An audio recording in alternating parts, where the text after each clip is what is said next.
Hello Kings generation family, Kings generation சபையில் இருக்கிற எல்லா நல்ல உள்ளங்களுக்கும்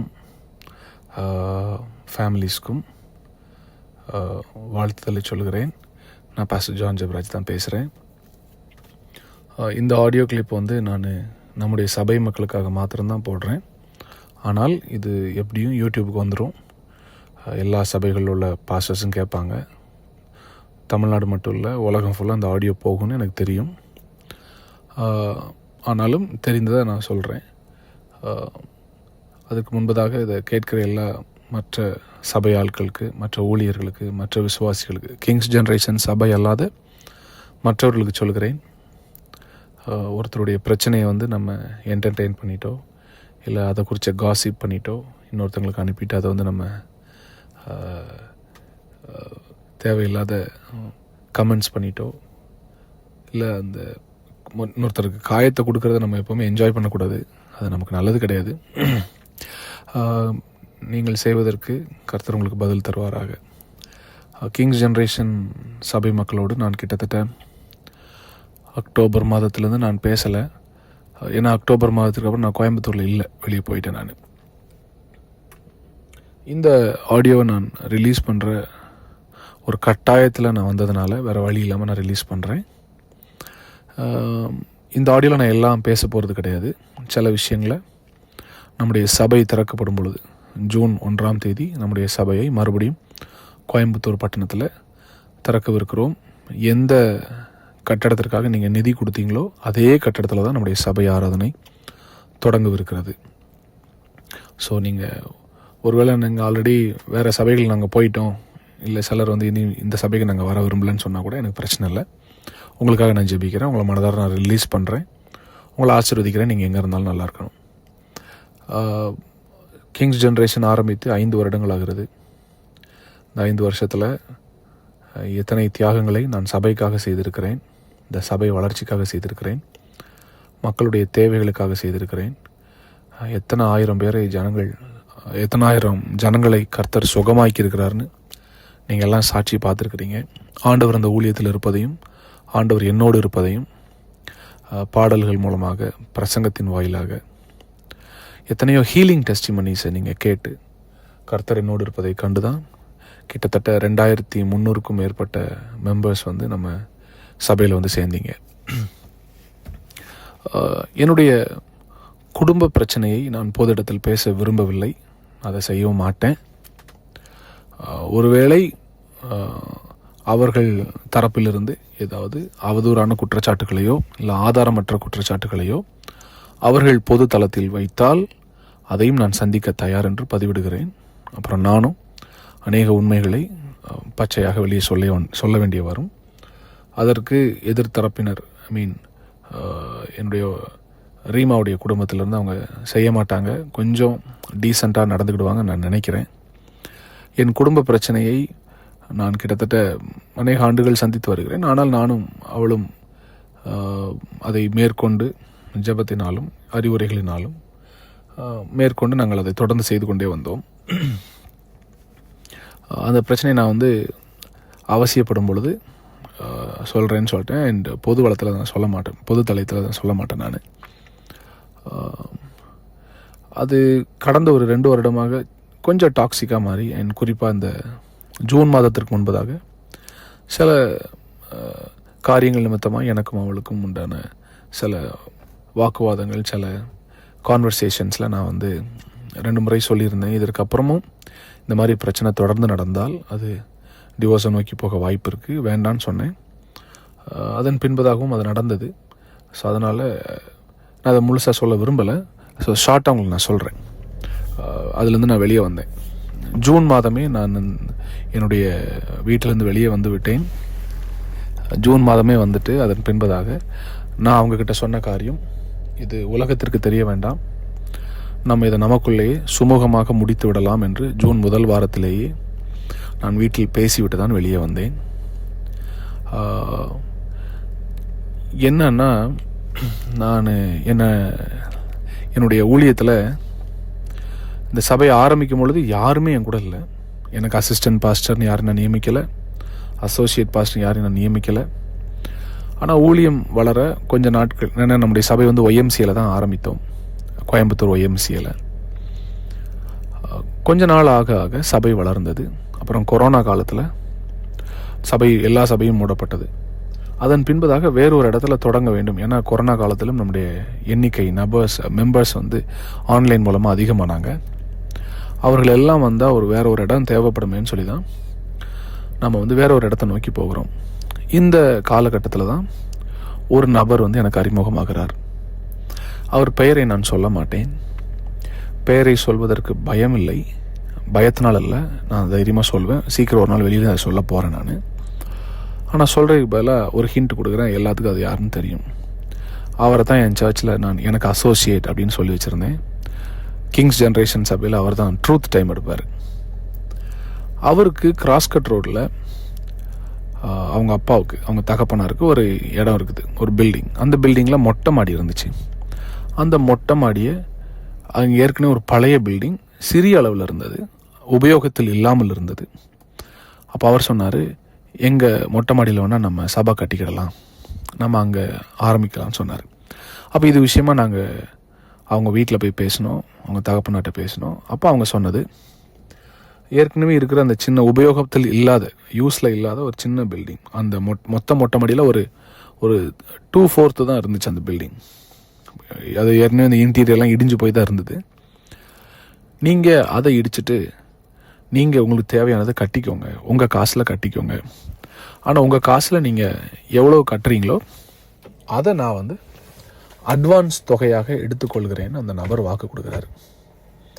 அவர் வாக்கு கொடுத்ததுனால, அவருடைய மகனும் என் கூட இருந்ததுனால, அந்த நேரத்தில் கிங்ஸ் ஜென்ரேஷன் சபையில் இணைய விரும்பின சில குடும்பங்கள் இருந்தாங்க. அந்த குடும்பங்களோடு நாங்கள் பேசி நாங்கள் ஒரு முடிவுக்கு வந்து அது எவ்வளவு தொகையாகவும் நாங்கள் கணக்கிட்டு அந்த தொகையை நாங்கள் ஆன்லைன் மெம்பர்ஸ்டே நாங்கள் கலெக்ட் பண்ணி என்னுடைய பணமும் ஒரு பெரிய தொகையை போட்டு போத் எக்ஸ்டீரியர் அண்ட் இன்டீரியரை நாங்கள் பில் பண்ணுறோம். எக்ஸ்டீரியரை பில் பண்ணுறதுக்கு மட்டுமே கிட்டத்தட்ட 10 லட்ச ரூபாய்க்கு மேலே, குறைஞ்சது ஒரு 15 லட்ச ரூபாய்க்கு பக்கத்தில் செலவாயிருச்சு. ஏன்னா ஏற்கனவே இருந்ததை இடித்து நாங்கள் தான் அதை காலி பண்ணோம். அதை இடித்து அங்கேருந்து க்ளீன் பண்ணி அதை கொண்டு போய் ஒரு இடத்துல கொட்டி அதை க்ளீன் பண்ணி மறுபடியும் அந்த இடத்துல புதிய ஏற்கனவே இருந்த செவர்லேருந்து அதிகமாக நாங்கள் கட்டி அதன் பின்பதாக அங்கே ஷீட் போட்டு எல்லாம் செய்தோம். இது போக தான் இன்டீரியர். ஸோ எக்ஸ்டீரியர் மட்டுமே கிட்டத்தட்ட நாங்கள் 15 லட்ச ரூபா செலவு பண்ணோம். அவங்க முதல்ல சொன்ன வார்த்தை, நீங்கள் எவ்வளோ செலவு பண்ணுறீங்களோ அதை நாங்கள் அட்வான்ஸ் தொகையாக எடுத்துக்கொள்கிறோம். இதை சொல்லும்போது அவர் பையன், அதாவது என்னுடைய அசோசியேட் பாஸ்டர் என் கூட இருந்தார். அவர் இருக்கும்போது நாங்கள் வந்து கட்டுறோம். அப்புறம் பத்திரம் போடுற அன்னைக்கு எவ்வளவு செலவாச்சுன்னு போய் சொல்கிறோம். ஆனால் அவங்க அப்பா வந்து வெறும் 2 லட்ச ரூபாய்க்கு அந்த அக்ரிமெண்ட்டை போட்டு கொண்டு வராரு. இது நடக்கும்போது என்னோட பிரதர் இம்மானுவேல், திருநெல்வேலியில் ஜெகவானிசி பில்டர்ஸுடைய ஃபவுண்டர் அண்ணன் இம்மானுவேல் அண்ணன் இருக்காங்க. அப்புறம் நம்முடைய பில்டிங் கீழேயே ஒருத்தர் துணி கடை வச்சுருக்கிறாரு, பிரதர் பால் அப்படின்னு. அவர் எங்கள் கூட வந்தார். நாங்கள் அவங்க வீட்டில் போய் நாங்கள் அக்ரிமெண்ட் போடுறோம். அக்ரிமெண்ட் போடும்போது அந்த அக்ரிமெண்ட்டில் அவங்க அப்பா வெறும் 2 லட்ச ரூபான்னு எழுதிட்டு வர்றாரு, மனசாட்சியே இல்லாமல். அப்போ நாங்கள் அங்கே உட்காந்து மறுபடியும் அதை தர்க்கம் பண்ணோம். நாங்கள் சொன்னோம், நீங்கள் எக்ஸ்டீரியர் கட்டிக்கோங்க, அப்போது அதுக்குரிய பணத்தை நான் என்ன செஞ்சிட்றேன், அட்வான்ஸாக எடுத்துக்கிறேன்னு சொன்னீங்க.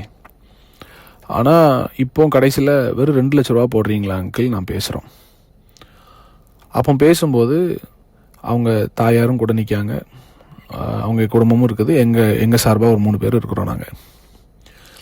அப்போது அந்த அக்ரிமெண்ட்டை வந்து நாங்கள் அப்புறம் பேசி எவ்வளோன்னு எக்ஸ்பிளைன் பண்ணி ஒரு 10 லட்ச ரூபாய்க்காவது போடுங்க அங்கிள். அப்புறம் 9 லட்சம், 8 லட்சம், 7 லட்சம், 6 லட்சம், 5.5 லட்சம். கடைசியில் நான் சொன்னேன், நீங்கள் ஆண்டோருக்காக நீங்கள் கட்டுறத நீங்கள் ஏன் இவ்வளோ தர்க்கம் பண்ணுறீங்க அங்கிள், நீங்கள் சொன்னதை நாங்கள் செஞ்சோம், 15 லட்ச ரூபா செலவு பண்ணியிருக்கோம், நீங்கள் அட்லீஸ்ட் ஒரு 5 லட்சமாவது போடுங்கன்னு சொன்னதுக்கப்புறம் வெறும் 5 லட்சத்துக்கு அந்த ஒப்பந்தம் எழுதப்பட்டது. அவர் பிரிண்ட் பண்ணி கொண்டு வந்து 2 லட்சம். ஆனால் நான் கையில் அதை மாற்றி எழுதினேன், திருத்தி எழுதினேன். 5 லட்ச ரூபாய் செலவு, அதை வந்து நான் வந்து திருத்தி எழுதினேன். 5 லட்ச ரூபாய் செலவானதுனால இந்த 5 லட்சத்தை நாங்கள் வந்து அட்வான்ஸாக கருதுகிறோம் அப்படின்னு நாங்கள் எழுதி எழுதினதுக்கு பின்பதாக அங்கே இருந்த சாட்சி கையெழுத்து, அதாவது எட்வின் வாட் இஸ் இட் நம்ம இம்மானுவல் அண்ணன், அப்புறம் பால் பிரதர், நான் 3 பேரும் எழுதி அதில் சாட்சி கையெழுத்தும் போடுறோம் 5 லட்சத்துக்கு. அந்த பத்திரத்தில் கையால் எழுதுனதுனால அவங்க அப்பா என்ன சொன்னார், இதை நான் ஒரு பிரிண்ட் எடுத்து கொண்டு வரேன், இப்போதைக்கு இதை பேசிக்கிறோம், மறுபடியும் நம்ம என்ன செஞ்சிடலாம், இன்னொரு தடவை கையெழுத்து போடலாம் அப்படின்னு சொல்லிட்டு போனார். அதுக்கப்புறம் நாங்கள் சபையில் உள்ளே போயிட்டோம். மாத வாடகை நாங்கள் கொடுத்துட்ருந்தோம். கரண்ட் பில் நாங்கள் தான் கட்டினோம், தண்ணி பில் நாங்கள் தான் கட்டினோம். அப்போ நான் ஒரு வாரம் கழித்து மறுபடியும் இந்த அசோசியேட் அவர்கிட்ட இந்த ட்ரூத் டைம் எடுத்தார்ல கிங்ஸ் ஜென்ரேஷனில், அவர்கிட்ட கேட்குறேன், பிரதர் உங்கள் அப்பா எனக்கு இன்னும் அந்த அக்ரிமெண்ட்டே தரலையே. அப்போ இவர் சொன்னார், எங்கள் அப்பா ஹரிச்சந்திர மாதிரி பாஸ்டர், எங்கள் அப்பாவுடைய வார்த்தை ரொம்ப சுத்தமாக இருக்கும், எங்கள் அப்பாவுக்கு அக்ரிமெண்ட் பேப்பரை விட அவர் வார்த்தை தான் ரொம்ப சுத்தமான ஆள் அப்படின்னு சொன்னோன்னே நான் இவர்கிட்ட சொன்னேன், பிரதர் உங்கள் அப்பாவை நான் நம்பலை, பேப்பரையும் நான் நம்பலை, ஆனால் உங்களை நான் நம்புகிறேன், உங்களை நான் நேசிக்கிறேன், நீங்கள் புது உடன்படிக்கைன்னு சொல்லி என் கூட வந்து சேர்ந்ததுனால நான் உங்களை நம்புகிறேன், உங்கள் ஹார்ட்டை நம்புகிறேன்னு சொல்லிட்டு அந்த அக்ரிமெண்ட் பேப்பரை பற்றி அப்புறம் நான் பேசவே இல்லை. சபையும் 5 ஆண்டுகள் நடைபெறுகிறது. நீங்கள் ஒரு காரியத்தை கவனிக்கணும். 2024 ஜூன் மாதம் நான் வீட்டை விட்டு வெளியே வர்றேன் பிரச்சனையினால். வெளியே வரும்போது நான் இம்மீடியட்டாக எங்கள் அப்பா அம்மாவுக்கும் சொல்லிட்டேன், என்னை சுற்றிலும் இருந்த எல்லாருக்கும் அதை நான் சொல்லிட்டேன், முக்கியமான நபர்களுக்கு சொல்லிட்டேன், இன்க்ளூடிங் ப்ராஃபட் டிஜோக்கு அது தெரியும். நான் வெளியே வர்றதுக்கு முன்னால் இந்த மாதிரி சில முடிவுகளை குடும்பத்தில் நான் எடுக்கிறேன் என்று நான் முதல்ல நம்பி சொன்னதே அவர்கிட்ட தான். யார், என் கூட அந்த அசோசியேட்டாக இருந்தார்ல ஒருத்தர், இந்த ட்ரூத் டைம் பேசுகிறவர், கிங்ஸ் ஜென்ரேஷனில் வாக்கு மாறாத குடும்பத்தை சார்ந்தவர், பொய் சொல்ல தெரியாத ஒரு குடும்பம், அவர்கிட்ட தான் நான் ஃபஸ்ட்டு சொல்கிறேன், இந்த மாதிரி என்னுடைய குடும்பத்தில் ஒரு சிறிய பிரச்சனை போகுது, இந்த மாதிரின்னு சொன்னோன்னா அவர் ஃபஸ்ட்டு சொன்ன வார்த்தை, பாஸ்டர் நீங்கள் என்ன முடிவு எடுக்கிறீங்களோ நாங்கள் உங்கள் கூட இருக்கிறோம், நாங்கள் சபையாக நிற்கிறோன்னாரு. அதன் பின்பதாக நான் அமைதியாக தான் இருந்தேன். ஒரு மாதம், ஒரு 1.5 மாதம் போகும்போது எங்களுடைய சபையில் மொத்தமும் எதிர்த்தரப்பினரால், அதாவது என்னுடைய மனைவியின், அவளை நான் குறை சொல்ல விரும்பலை, நாங்கள் என்ன எங்களுக்கு தெரிய வருது அப்படின்னா, சபையில் இருக்கிற அநேகருக்கு இந்த விஷயம் தெரிய ஆரம்பிக்கிறது. இதை யார் சொன்னால், ஏன் சொல்கிறாங்க எனக்கு ஒன்றுமே புரியலை. இப்போ கூட அது எனக்கு ஒரு டவுட் இருக்குது, ஒருவேளை இவர் மூலமாக தான் போயிருக்க வாய்ப்பு இருக்குன்னு எனக்கு தோணுது. இப்போ சபையில் அதனுடைய ரிஃப்ளெக்ஷன்ஸ் தெரியுது, பாஸ்டருடைய ஃபேமிலியில் ஏதோ ஒரு சிறிய சலசலப்பு போகுதுன்னு. நான் இதன் நிமித்தமாய் ஜூலை ஆகஸ்ட் மாதம்லாம் வரும்போது ஒரு ஒரு ஒரு ஸ்ட்ராங்கான ஒரு டெசிஷனுக்கு வர்றேன். வந்துட்டு எங்கள் குடும்பத்துலேயும் பேசிட்டு, எங்கள் சபையில் சில ஒரு குற்றச்சாட்டை ஒரு குறிப்பிட்ட குடும்பத்தின் மீது வைத்துக்கொண்டே இருந்தாங்க. அப்போ அவங்க குடும்பத்தோடு நாங்கள் போய் பேசிட்டோம், என்னென்ன நடக்கும், இதுக்கப்புறம் நாங்கள் என்ன முடிவு எடுக்க போகிறோம்னு பேசி நாங்கள் முடிச்சிட்டோம். இந்த எனக்கும் என் மனைவிக்கும் ஒரு சிறிய சலசலப்பு போகிறது என்பதை அறிந்து கொண்டு இந்த நபர், அதாவது அந்த அசோசியேட்டு ட்ரூத் டைம் எடுக்கிறவர், என் மனைவி கூட போய் ஜாயின் பண்ணுறாரு, கை கோத்துட்டார். எனக்கு இது தெரியவே தெரியாது. அவர் முதல்ல போகும்போது நடுநிலை மாதிரி போகிறார், கம்ப்ளீட்டாக அந்த சைடு போகாமல் நடுநிலையாக போயிட்டு அவங்க சைடும் பேசுகிறாரு, என் சைடும் பேசுகிறாரு. இதை பற்றி எனக்கு தெரியவே தெரியாது. நான் அநேக காரியத்தை சொல்ல அது அந்த சைடு தெரிய இது போய்கொண்டே இருக்குது. இதற்கிடையில்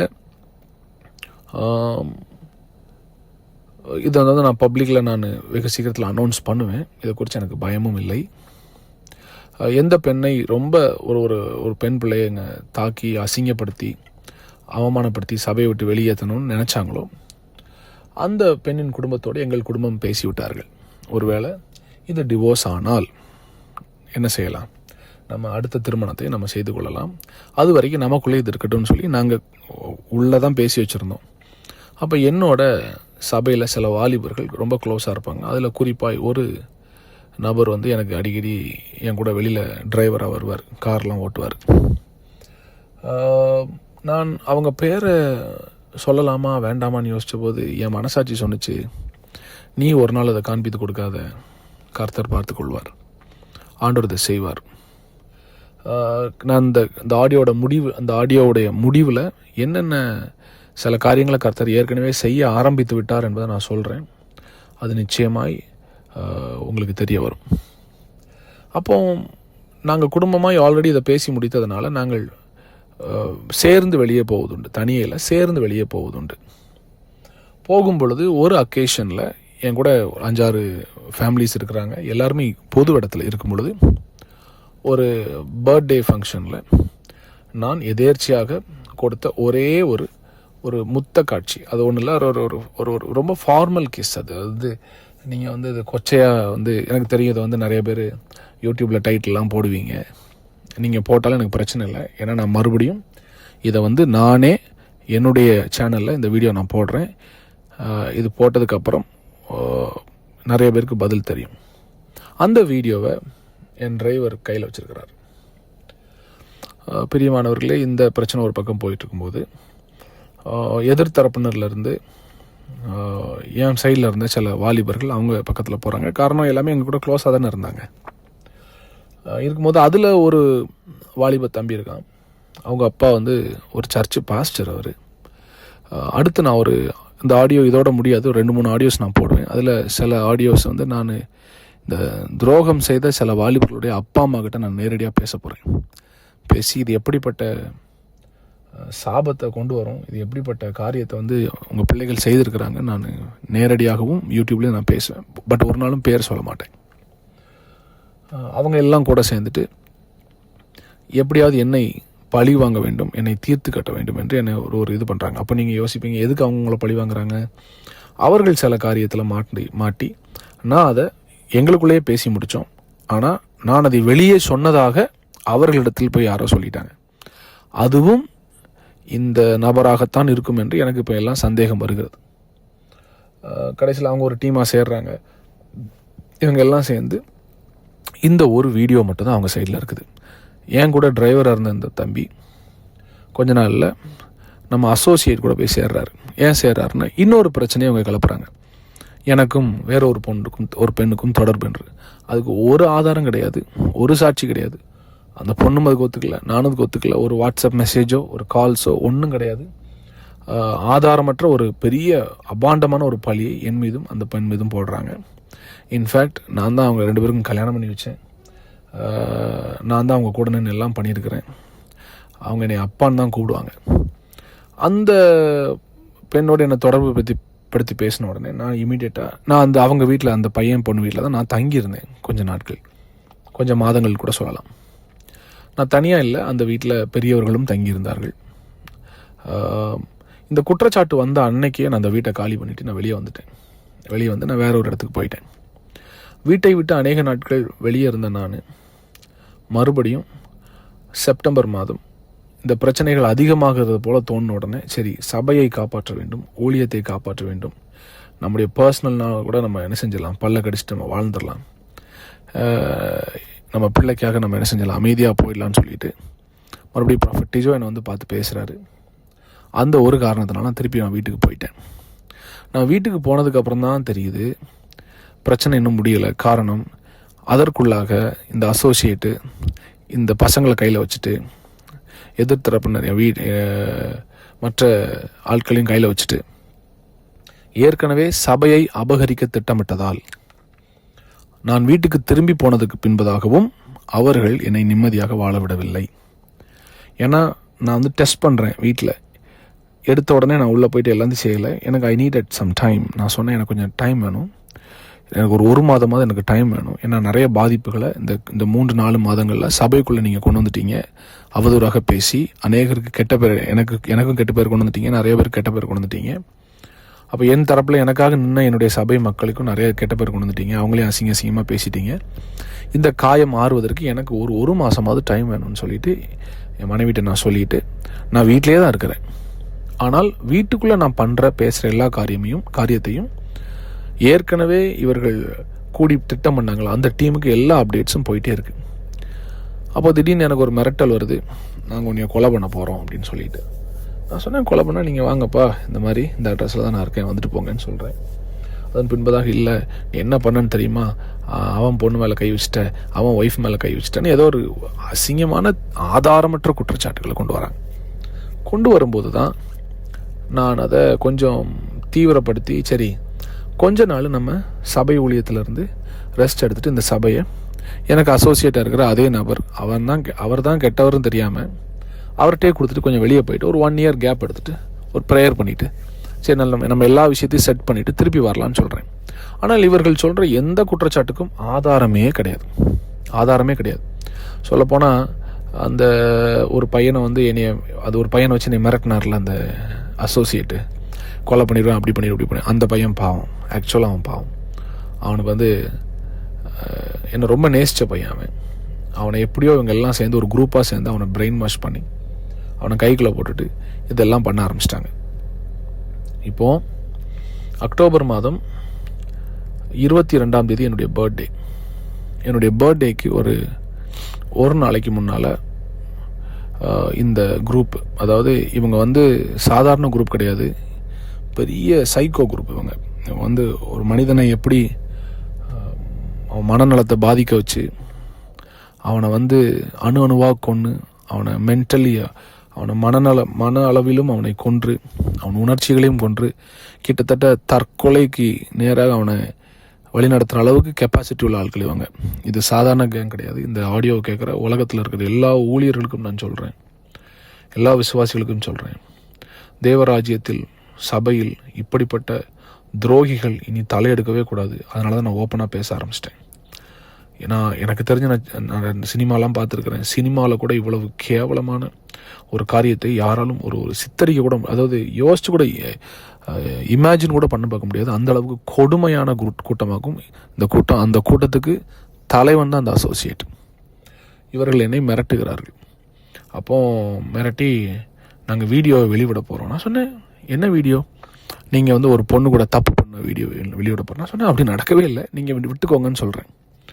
ஆக்சுவலாக நான் வந்து வேற ஒரு பொண்ணோடு தொடர்பில் இருக்கிறேன், பெட்ரூமில் வீடியோ இருக்குங்களான்னு சொல்லி என்னை ஏமாற்றி வந்து மிரட்டுறாங்க. அப்போ நான் சொன்னேன், நீங்கள் தாராளமாக விட்டுக்கோங்க, அப்படி ஒரு விஷயம் நடக்கவே இல்லைன்னு நான் உறுதியாக சொல்கிறேன்.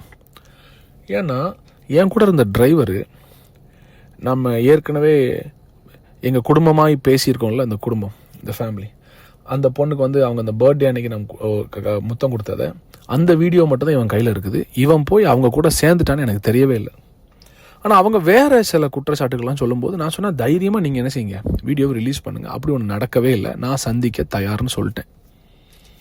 அதுக்கப்புறம் 21ஆம் தேதி நைட்டு 11 மணிக்கு எனக்கு இந்த சம்மந்தப்பட்ட இந்த பெண்ணுடைய குடும்பத்திற்கு, எங்கள் அப்பா அம்மாவுக்கு, என் தம்பிக்கு, இந்த பொண்ணுடைய அப்பா அம்மாவுக்கு, அப்போ என்னோடு இருக்கிற எனக்கு துணைன்னு இருக்கிற சில ஊழியக்காரர்களுக்கு என்ன செய்கிறாங்கன்னா, இந்த பர்த்டே ஃபங்க்ஷனில் நான் கொடுத்த அந்த முத்தம் கொடுத்த அந்த வீடியோவை மட்டும் அனுப்புகிறாங்க. அது ரொம்ப கவர்ச்சியான ஆபாசமான வீடியோலாம் கிடையாது, ரொம்ப சாதாரணமாக ஒரு வீடியோ, முத்தம் கொடுக்குற ஒரு வீடியோ.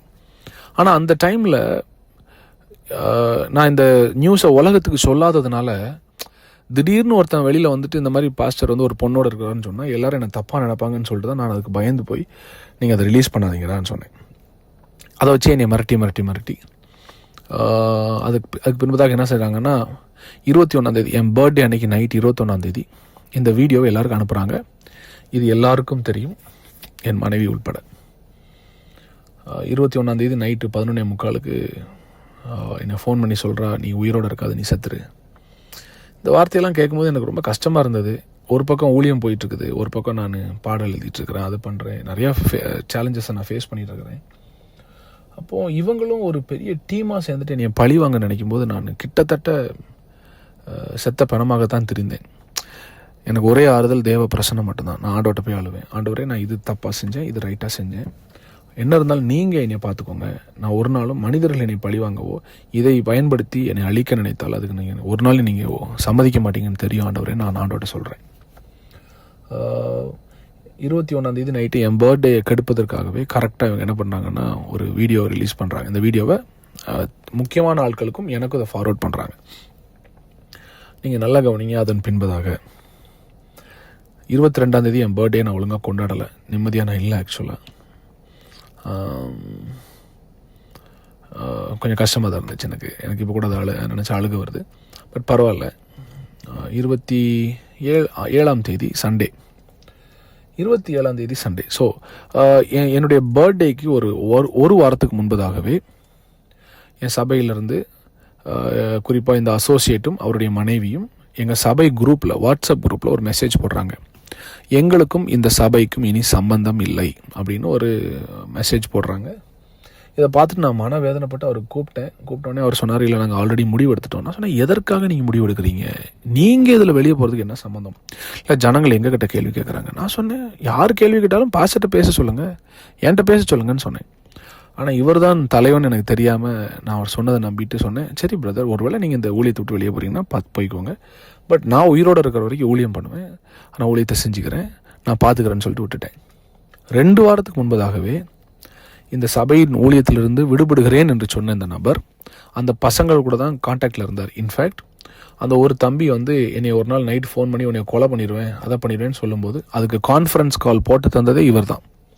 அப்போ இவரோடு தான் அவங்க எல்லாமே கனெக்ஷனில் இருக்கிறாங்க. ஒரு பெரிய நாடகம் என்னை சுற்றி அரங்கேறி கொண்டு இருக்கிறது. எனக்கு இதை கிரகிக்க முடியல. என்னென்னா என் கூட இருந்த பசங்களை இவன் எனக்கு விரோதமாக திருப்பி விட்டுட்டானேன்ற ஒரு ஆதங்கத்தில் என்னால் சாப்பிட முடியல, என்னால் ஒன்றுமே செய்ய முடியல. ரெண்டாவது ஒரு பதட்டம் இருந்தது. இதை கேட்குற எல்லா ஊழியர்களுக்கும் இந்த பதட்டம் வந்திருக்கணும். அதாவது உங்களுக்கு இப்படி ஒரு சம்பவம் நடந்தால், உங்களுக்கு வாழ்க்கையில் இந்த மாதிரி ஒரு காரியம் நடந்துச்சுன்னா, இப்படி ஒரு குரூப் உங்கள் சர்ச்சில் உங்கள் வீடியோ ரிலீஸ் பண்ண போகிறோன்னு சொன்னால் உங்கள் மனநிலைமை எப்படி இருக்குன்னு யோசிச்சு பாருங்கள். இல்லை உங்கள் பிள்ளைகளுக்கு இப்படி நடந்திருந்தால் அது எப்படி இருக்குன்னு யோசிச்சு பாருங்கள். நான் ரொம்ப வேதனைப்பட்டு என்னால் சாப்பிட முடியல, தூங்க முடியல. ஒரு பக்கம் குடும்பத்தில் போகும் இந்த பிரச்சனை, ரெண்டாவது சபையில் போகும் இந்த பிரச்சனை. ஆனாலும் சபை ஒரு பக்கம் வளர்ந்துட்டே இருக்குது. வாரம் ஹீலிங் டெஸ்டிமனிஸ் நடக்குது. கர்த்தர் என்னை கைவிடவே இல்லை, கர்த்தர் என் கூட இருக்கிறார். சபையிலிருந்து விடுபடுகிறேன் என்று சொன்ன இந்த நபர் கரெக்டாக பிரச்சனை நடந்த அன்று நான் 26 வீட்டிலேருந்து கிளம்பி மதுரைக்கு போகிறேன். என் ஒய்ஃப்ட்ட சொல்கிறேன், நாளைக்கு நான் ஒரு கெஸ்ட் ஸ்பீக்கர் அரேஞ்ச் பண்ணிட்டேன், அவர் வருவார், எனக்கு கொஞ்சம் டைம் வேணும், ஒரு 2 மாதம் டைம் வேணும். நான் அவர் கையில் கெஸ்ட் ஸ்பீக்கராக என் தம்பி பாஸ்டர் ஜெனில்குமார், அவர் கையில் கொடுத்துட்டு நீங்கள் சர்ச் நடத்துங்க தம்பி, நீங்கள் நடத்துங்க, எனக்கு ஒரு 6 மாதம் டைம் தாங்க, நீங்கள் நடத்துங்க, நான் திருப்பி வர்றேன்னு சொல்லிட்டு நான் போகிறேன். ஆனால் 26 நான் கிளம்பும்போது எனக்கு ஒரு ஹிண்ட்டும் இல்லை அடுத்த நாள் இவங்க சபைக்கு வர போகிறாங்க. 26 நான் ஊருக்கு கிளம்பி போனதுக்கப்புறம் நான் இல்லாததை தெரிந்து கொண்டு, அது எப்படி தெரிஞ்சாங்கன்னு, நான் ஊருக்கு போனதை ஒரு நபர்கிட்ட வீட்டில் மட்டும் தான் சொல்லிட்டு போனேன். ஆனால் இவங்க எல்லாத்துக்கும் நான் இல்லாதது எப்படி தெரியும்னு தெரில. உங்கள் எல்லாத்துக்கும் இப்போ புரிஞ்சிருக்கும், இவங்க எல்லோரும் ஒரே டீமாக செயல்பட்டுருக்காங்கன்னு. இவங்க ஒரே டீமாக செயல்பட்டு 27 நான் மதுரையில் காலையில் 7 மணிக்கு எந்திக்கும்போது எனக்கு ஃபஸ்ட்டு ஃபோன் கால் என் ஒய்ஃப் தான் கூப்பிட்றா. அந்த மாதிரி அந்த பசங்க சர்ச்சில் பிரச்சனை பண்ணுறாங்க. நான் சொன்னேன், எந்த பசங்க வர்றாங்க? இல்லை அந்த குறிப்பிட்ட ஒரு 3 பசங்களுடைய பேர் சொல்லி அவங்க வந்திருக்காங்க. என்ன பிரச்சனை பண்ணுறாங்க? ஏதோ ஒரு வீடியோ வச்சுருக்காங்க. என்ன வீடியோ வச்சுருக்குறாங்க? அவங்க சொன்னதும் அவங்க கொண்டு வந்ததும் வேறு. ரெண்டாவது, இதுக்கு அந்த சபை நிறுத்த இவங்க பிளான் பண்ணும்போது இதற்கு முதல்ல ஹெட்டாக நின்று பிளான் பண்ணதே என்னுடைய அசோசியேட் தான், அந்த ட்ரூத் டைம் எடுக்கிறவர் தான். அவரும் அன்றைக்கி அந்த சர்ச்சுக்கு வந்திருக்கிறார். அப்போ எனக்கு முதல் கேள்வி மனசில் எழும்பிச்சு, 2 வாரத்துக்கு முன்னால் இந்த சபைக்கும் எனக்கும் பிரச்சனை இல்லைன்னு சொன்ன நபர் எதற்காக நிற்கிறார்? அடுத்து அவர் எனக்கு லேட்டராக சொன்னது, பாஸ்டர் அவங்க பிரச்சனை பண்ண வந்தாங்க, உங்களை அட்டாக் பண்ண வந்தாங்க, உங்களுக்கு எதுவும் ஆயிடக்கூடாதுன்னு தான் நாங்கள் கூட வந்தோம். என்னுடைய ஒரே கேள்வி, அப்போ நீ முதல்ல எனக்கு தானே ஃபோன் பண்ணி சொல்லியிருக்கணும் இந்த மாதிரி பசங்க வராங்கன்னு, ஏன் ஃபோன் பண்ணி சொல்லலை? கேட்டால் நீங்கள் என் ஃபோன் நம்பரை பிளாக் பண்ணிட்டீங்க. இவர் எப்போ சர்ச்சுக்கு வரமாட்டேன், இந்த சர்ச்சை விட்டு வெளியே போகிறேன்னு சொன்னாரோ அவர் மேலே வருத்தத்தில் நான் பிளாக் பண்ணேன். ஆனால் அவருடைய மனைவியின் ஃபோனை நான் பிளாக் பண்ணல. ரெண்டாவது, அவர் ஃபோன்லேருந்து மட்டும் இல்லை, அவர் என்னை காண்டாக்ட் பண்ண நினச்சிருந்தா எந்த ஃபோன்லேருந்து என்னை காண்டாக்ட் பண்ணியிருக்கலாம், அட்லீஸ்ட் ஒரு மெசேஜாவது அனுப்பியிருக்கலாம் எனக்கு அவர். ஆனால் அவர் செய்யவே இல்லை. என்னையை காப்பாற்றுவதை போல் ஒரு நாடகம் ஆடிட்டு இந்த பசங்களை தூண்டி விட்டதே இந்த நபர் தான். அன்னைக்கு காலையில் சபையை நிறுத்தும்போது இவங்களுக்கு எப்படி சர்ச்சை நிறுத்தணுன்ற ஐடியா வந்துச்சுன்னு எனக்கு இப்போவும் புரியவே இல்லை. இவங்க சொல்லுகிற குற்றச்சாட்டுக்கும் சபைக்கும் என்ன சம்மந்தம்னு எனக்கு தெரியல. ஒருவேளை அது உண்மை கிடையாது, ஒருவேளை அவங்க சொல்கிற குற்றச்சாட்டு உண்மையாக இருந்தால் கூட அது ஒரு வீட்டுக்குள்ளேயோ ஒரு வெளியில் வச்சோ பேசி தீர்க்கப்பட வேண்டிய ஒரு விஷயம். அதை கொண்டு இவ்வளோ வேகமாய் வளர்கிற ஒரு 2500 பேர் உள்ள சபையை ஞாயிற்றுக்கிழமை ஆராதனை நடக்கும்போது நிறுத்தினாங்கன்னா அப்போ எந்த அளவுக்கு இவர்களுக்கு தேவ பிரசனத்தின் மேலும் வார்த்தையின் மேலும் ஒரு நாட்டமோ ஒரு மரியாதையோ இருக்குது, எனக்கு ஒன்றுமே புரியல. அதுவும் குறிப்பாக இந்த நபர் இந்த ட்ரூத் டைம் எடுக்காரு பாருங்க, அன்பை மாத்திரம்தான் பேசுவார், கர்த்தர் நல்லவர்னு பேசுகிறார். ஒரு வேதாகம கல்லூரி கூட நடத்திட்டு இருக்காரு அது கூட நான் அவருக்கு கிராஜுவேஷன் கூட சப்போர்ட் பண்ணேன். இவருக்கு எப்படி ஒரு சபை ஆராதனையை நிறுத்துவதற்கு மனசு வந்துச்சுன்னே தெரில. எனக்கு இப்போ நினச்சாலும் கண்ணீர் வருது எனக்கு. இவர் வந்து நின்று அந்த பசங்களை ஏவி விட்டு சபையை நிறுத்துறாரு. இவர் சொன்னார், என்னை காப்பாற்ற வந்தேன்னு. ஆனால் அன்னைக்கு அந்த பிரச்சனை நடக்கும்போது என்னுடைய இன்னொரு அசோசியேட் பாஸ்டர் டேவிட் ரமேஷ், என்னுடைய இன்னொரு அசோசியேட் பாஸ்டர் மனோகர் தாஸ், என்னுடைய இன்னொரு அசோசியேட் பாஸ்டர் சாம், இவங்க 3 பேர் அங்கே இருக்கிறாங்க. இது போக என்னுடைய விசுவாசிகள் எல்லாரும் இருக்கிறாங்க. குறிப்பாக என்னுடைய சில முக்கியமான மூப்பர்களும், பிரதர் ராஜ்குமார், இந்த மாதிரி சில முக்கியமான மூப்பர்களும் அங்கே இருக்கிறாங்க. பிரதர் விக்டர் எல்லாம் இருக்கிறாங்க. இவங்க எல்லாரும் இந்த பசங்களை நிறுத்தி, தம்பி இது சபை, நீங்கள் சொல்கிற குற்றச்சாட்டு தனிப்பட்ட குற்றச்சாட்டு, நீங்கள் அங்கே தான் அதை பேசணும். சபையை நிறுத்த யாருக்கும் உரிமை இல்லைன்னு சொல்லி இந்த பசங்களை சொல்லி மேடையிலேருந்து இறக்கி கீழே கொண்டு வந்துட்டாங்க. அந்த பசங்களும் வர்றாங்க. வந்த பசங்களை மறுபடியும் கையை பிடிச்சி முன்னால் போய் நின்று பேசுன்னு சொன்னதே இந்த அசோசியேட் தான். யார்? இந்த ட்ரூத் டைம் எடுக்கிறவர் தான். இது நானல்ல, அங்கே இருந்த எல்லா விசுவாசிகளும் சொன்னது, எல்லா பாஸ்டர்ஸும் சொன்னது. என்கிட்ட ஃபோன் பண்ணி அழுதாங்க, பாஸ்டர் நாங்கள் இந்த பசங்க தான் பிரச்சனை பண்ணுறாங்கன்னு நினைக்கிறோம், அப்புறம் தான் தெரியுது இவர் தான் பாஸ்டர் அந்த பசங்களே கூட்டிகிட்டு வந்திருக்கிறாரு, இவர் தான் அந்த பசங்களை மறுபடியும் மேடையில் ஏற சொல்கிறாரு. அந்த பசங்க கீழ்ப்படிஞ்சு சபை ஆராதனையை தொடக்கூடாதுன்னு வெளியே போகிறாங்க பாஸ்டர். ஆனால் இவர் கேட்க மாட்டேக்காரு. இவர் கையை பிடிச்சி மறுபடியும் மேடையை கூட்டு போகிறாரு. இவர் கையை பிடிச்சி பேசுங்கடான்னு சொல்கிறாரு. அடுத்தது நான் சொன்னேன்ல, அந்த பர்த்டே பார்ட்டியில் கிஸ் பண்ண வீடியோ, அந்த வீடியோவை ஃபோனில் எல்லாருக்கும் காண்பித்ததே இவர் தான். யார்? அசோசியேட் தான். இந்த ட்ரூத் டைம் நடத்துகிறவர் தான். அந்த அவர் ஃபோனில், வேற ஒருத்தன் ஃபோனில் இல்லை, அவர் ஃபோனில் எல்லாருக்கும் ப்ளே பண்ணி காமிச்சிருக்கிறாரு. இதுக்கு அங்கே இருக்கிற விசுவாசிகள் சாட்சி, அங்கே இருக்கிற விசுவாசிகள் சாட்சி. இவரே ஃபோனில் அந்த வீடியோ எல்லாத்தையும் காமிச்சு பாருங்கள், நம்ம பாஸ்டர் என்ன பண்ணுறாரு பாருங்கள். அது ஒரு பெரிய ஆபாசமான வீடியோவும் கிடையாது.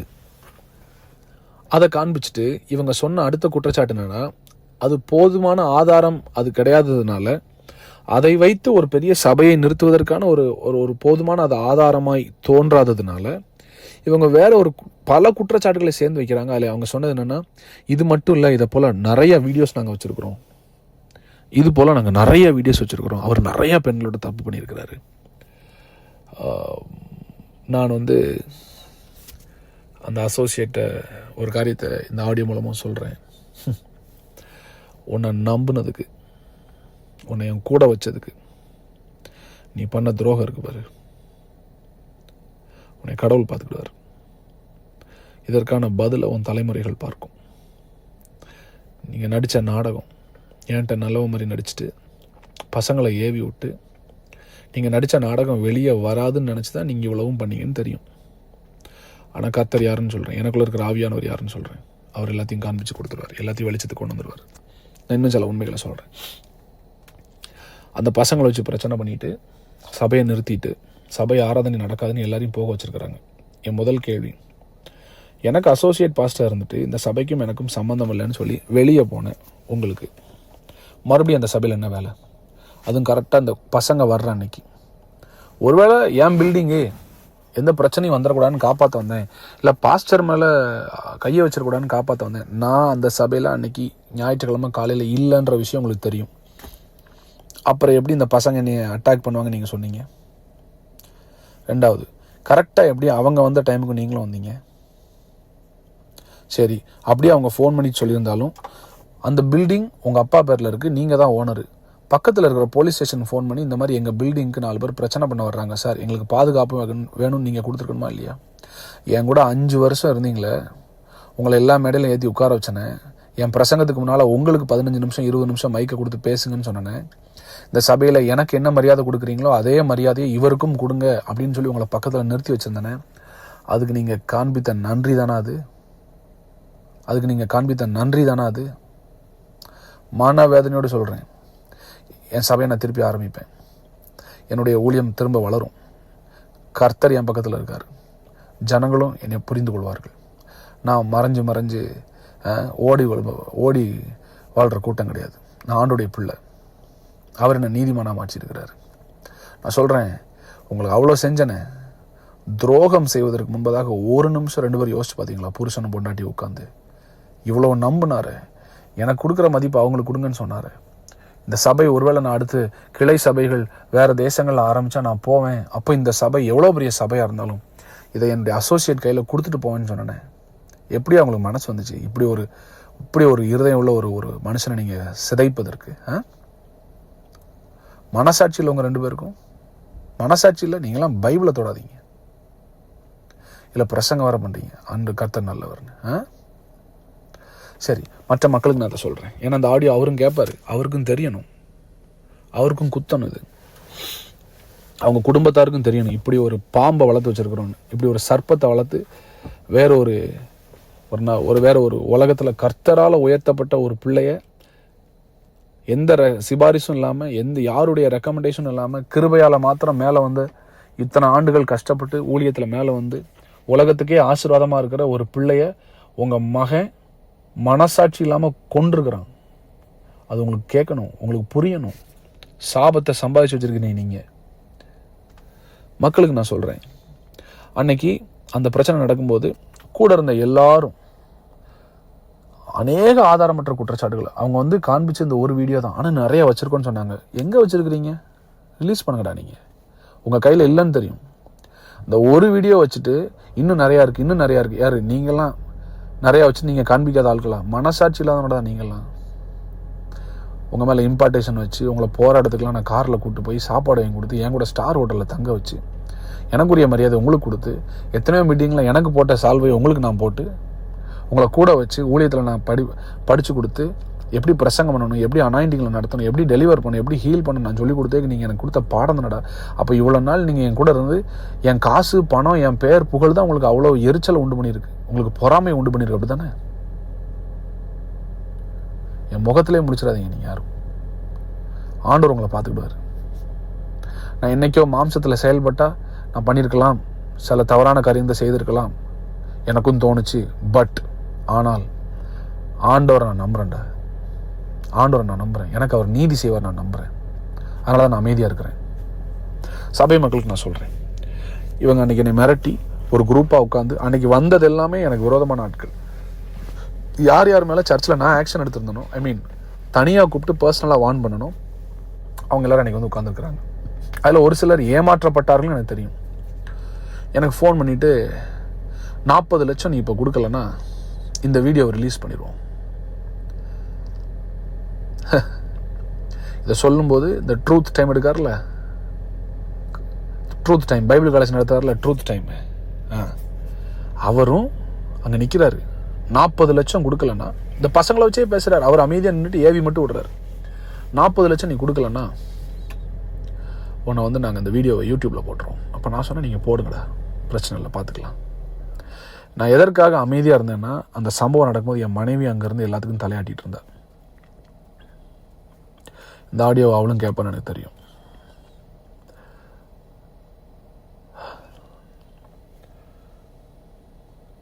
ரீமா, இவங்க எல்லாம் உனக்கு உதவி செய்யலை, வாழ்க்கையை கொண்டிருக்காங்க, உன் ஃப்யூச்சர் அழிச்சிருக்காங்க மட்டும் புரிஞ்சுக்கோ. நீ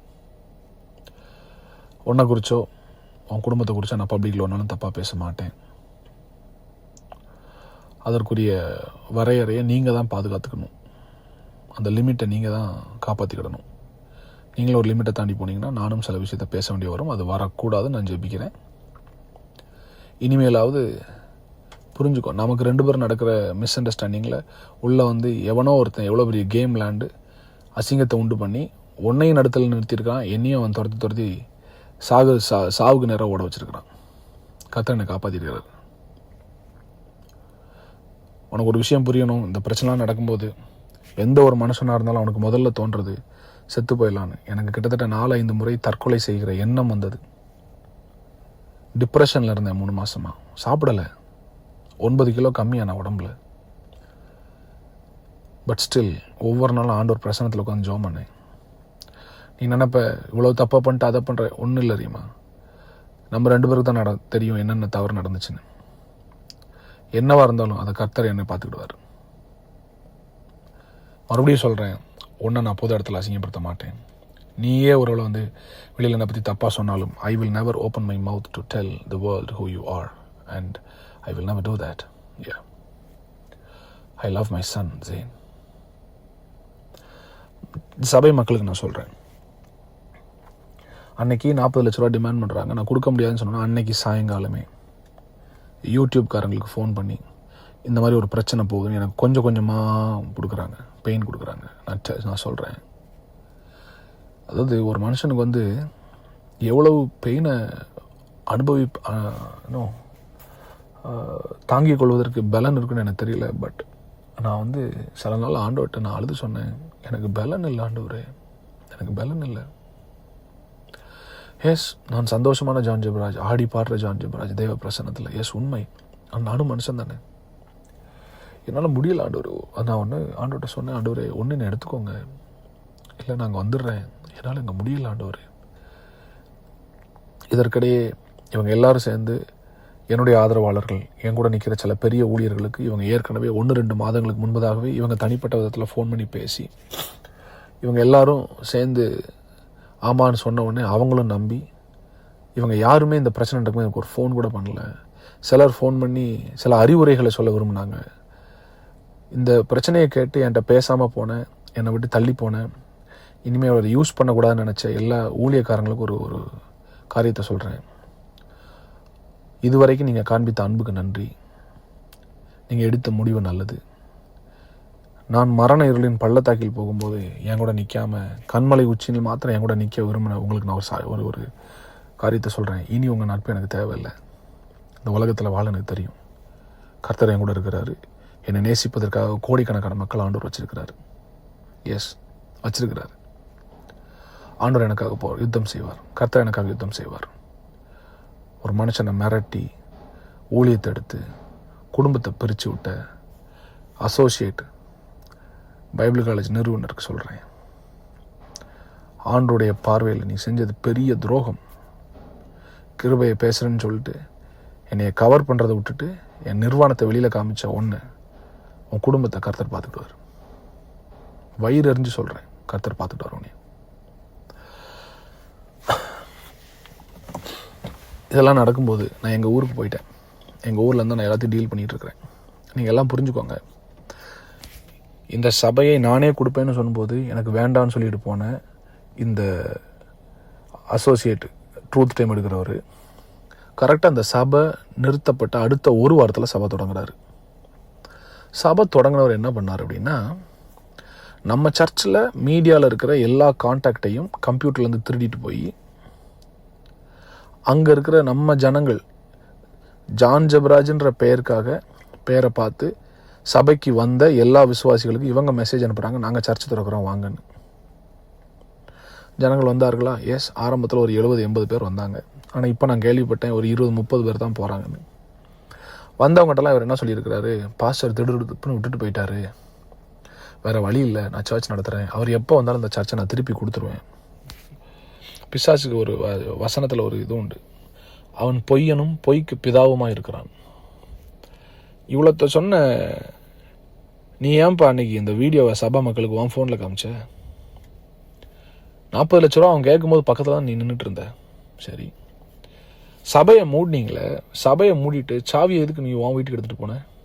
உங்கள் அப்பா கட்டடம், நான் வாடகை கொடுக்குறேன், நான் அட்வான்ஸ் கொடுத்துருக்கேன், நான் தான் அந்த கட்டடத்தையே கட்டியிருக்கேன் மேலே மாடியில். சாவியை எடுத்துகிட்டு போகிறதுக்கு உனக்கு யார் அதிகாரம் கொடுத்தது? பொய் சாவியை எடுத்துகிட்டு போகல, சாவி அங்கே தான் இருந்துச்சு. எஸ், பூட்டப்பட்ட ஒரு நாள் தான் சாவி அந்த பாக்ஸில் இருந்துச்சு. நீ மறுநாள் வந்து சர்ச்சை பூட்டிட்டு நீ சாவியை வீட்டுக்கு கொண்டு போனதை நம்ம சர்ச்சில் இருக்கிற ஜோஸ்ன்ற தம்பியை தான் நான் நியமிச்சிருந்தேன். அந்த தம்பி எனக்கு ஃபோன் பண்ணி சொல்லிட்டான், இந்த மாதிரி அவர் வந்து சாவி எடுத்துகிட்டு வீட்டுக்கு போயிட்டாருன்னு. வீட்டுக்கு போனது மட்டும் இல்லை, அதுக்கப்புறம் நான் அந்த சர்ச்சில் இருக்கிற மொத்த இன்டீரியர்ஸை நான் தான் பண்ணியிருக்கிறேன். நம்முடைய PA சிஸ்டம், நம்முடைய மியூசிக் சிஸ்டம், நம்முடைய லைட்ஸு, டிவி, ஏசி எல்லாம் உள்ளே இருக்குது. அதை நான் கேட்குறேன், எனக்கு வேணும்னு கேட்குறேன். சாவி இவர் கையில் இருக்குது. நான் பொருளை திருப்பி கேட்டோன்னே அவர் சொன்னது, அவர் திரும்பி வந்தால் தான் கொடுப்போம். ஏன்னா இந்த வீடியோ வச்சு இவங்க மிரட்டினதுனால, எங்கள் சபை மக்கள்கிட்ட இந்த வீடியோ போட்டு காமிச்சதுனால எனக்கு கூச்சம், எனக்கு வெட்கம், என் ஜனங்கள் என்னை வந்து என்ன நினைப்பாங்கன்னு சொல்லிட்டு நான் வந்து நொறுக்கப்பட்டு நான் வர முடியாத சூழ்நிலை. அப்போ நான் வேற ஒரு பிரதரை வச்சு தான், நம்முடைய சபையின் மூப்பர் பிரதர் ராஜ்குமார் வச்சு தான் நான் டீல் பண்ணுறேன். பிரதர் ராஜ்குமார், நீங்கள் வந்து இது பொருளை கேளுங்க. அதுக்கு அவர் சொன்னது, அதுக்கு வந்து அசோசியேட் அவர் ட்ரூத் டைம் எடுக்கிறவர் சொல்கிறாரு, அவர் நேரில் வந்து தான் சாட்சி இது பொருளை தருவேன். அப்புறம் நாங்கள் ஒரு லெட்டர் எழுதி கொடுக்குறோம், அஃபிஷியல் லெட்டர், என்னுடைய லெட்டர்கள் எழுதி கொடுத்து என்னுடைய பொருட்கள்லாம் ரிலீஸ் பண்ணும். அதுக்கு அவங்க அப்பாவும் அவரும் சேர்ந்துட்டு அவர் வந்தால் தான் கொடுப்போம். இவங்க என்ன நினச்சிட்டாங்க, நான் வரமாட்டேன், அந்த பொருளையும் ஆட்டையை போட்டுடலாம் அப்படின்னு. கடைசியில் அந்த பொருளுக்கு ஒரு விலை பேசுகிறாங்க என்னுடைய மூப்பர்கிட்ட. எல்லா பொருளையும் சேர்த்து நாங்கள் ஒரு 1.5 லட்ச ரூபாய்க்கு எடுத்துக்கிறோம். என் பிஏ சிஸ்டம் மட்டுமே 15 லட்ச ரூபா. கீபோர்டு, ட்ரம்ஸு, கிட்டாரு, உள்ளே இருக்க full interior, extra speakers, TV 3 TV, AC 3 camera, computer 2 computer, இன்னும் நிறைய பொருட்களுக்கு எனக்கு மனசில் வரமாட்டேங்குது. இப்போ இவ்வளோ நான் உள்ளே வச்சுருக்கிறேன். கிட்டத்தட்ட 40-50 லட்ச ரூபா பொருள் உள்ளே இருக்குது. 1.5 லட்ச ரூபாய் கேட்குறாரு. அப்போ நான் சொன்னேன், எனக்கு பொருள் வேணும், ஏன்னா எங்களுக்கு நிறைய சபை இருக்குது, இல்லை ஏதாவது கஷ்டப்பட்ட ஏழை ஊழியர்களுக்கு நான் கொடுத்துட்றேன், 1.5 லட்ச ரூபாய்க்கு நான் அதை ஏமாற விரும்பலை, எனக்கு வேணும்னு சொல்கிறேன். பொருளை கேட்டதுனால இவர் கையில் தானே சாவி இருந்தது. இவர் கையில் சாவி இருக்கும்போது எப்படி அந்த டிரைவர் வந்து, எனக்கு டிரைவராக ஓடினவன் சர்ச்சில் வந்து 2 ஏசியை தூக்கிட்டு போகிறான், சர்ச்சில் இருக்க கம்ப்யூட்டரை தூக்கிட்டு போகிறாங்க.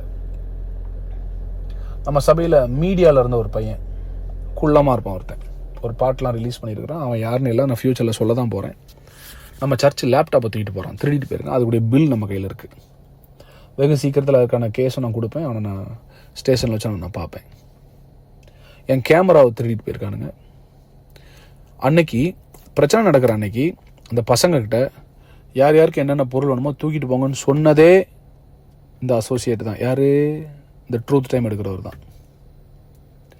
இதெல்லாம் யார் பாஸ்டர் சொன்னால், அங்கே இருந்த 20க்கும் மேற்பட்ட நம்முடைய விசுவாசிகள், என்னை நேசிக்கிறவர்கள், ஆதரிக்கிறேன்னு சொல்லி என்னை நேசிக்கிறவர்கள், நான் சொல்லிக் கொடுத்த கிருபையை உண்மையாய் புரிந்து கொண்டவர்கள், தேவ மனிதனை கனம் செய்கிற ஒரு 30-35 பேர் பார்த்தவங்க சொன்னாங்க, அன்னைக்கு பொருள் எடுத்துகிட்டு போக சொன்னதே இவர் தான்.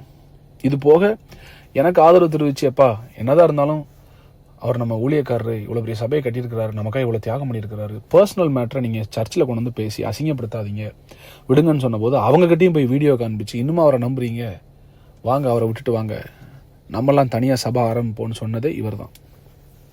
சரி, பொருளை தரல. அதுக்கப்புறம் நானே ஃபோன் பண்ணேன் அவருக்கு. அவர் ஃபோன் அட்டன் பண்ணலை. எப்படி அட்டன் பண்ணுவார்? துரோகம் செஞ்சது தெரியும்ல, எப்படி மனசாட்சி குத்தும்ல. அப்போ ஒரு மனைவிக்கு நான் ஃபோன் பண்ணி பேசும்போது நான் சில காரியத்தை கேட்கும்போது அவங்களுக்கு பதில் இல்லை. அப்புறம் அவங்க சொன்னாங்க, நீங்கள் எடுத்துக்கோங்க, பொருளை எடுத்துக்கோங்க. பொருளை எடுத்துக்கோங்கன்னு சொல்கிறதுக்கு நாள் நைட்டு போய் இவங்க டிவியெல்லாம் உடச்சி ஸ்பீக்கரில் தண்ணியை ஊற்றி இந்த பசங்களை வச்சு